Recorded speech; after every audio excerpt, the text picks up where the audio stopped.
কি রান্না করেছি, এই যে গোটা গোটা পটল ভাজা, হ্যাঁ।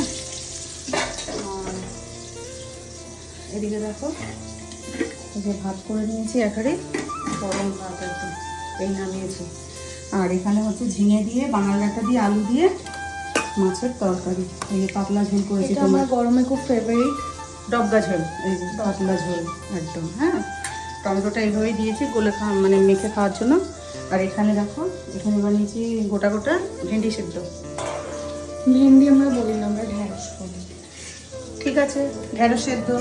আর এখানে দেখো, এখন তো রোজ এখন আমড়ার ডালই হবে, টকের ডাল করে নিয়েছি 1 গামলা। আর এটা একটু হলো, এখানে শশা কেটে নিয়েছি, টক ডাল করেছি বলে আর লেবু কাটিনি, হ্যাঁ। পটলটা ভেজে নিই, তারপরে খেতে দিয়ে দেবো, হ্যাঁ। ঠিক আছে।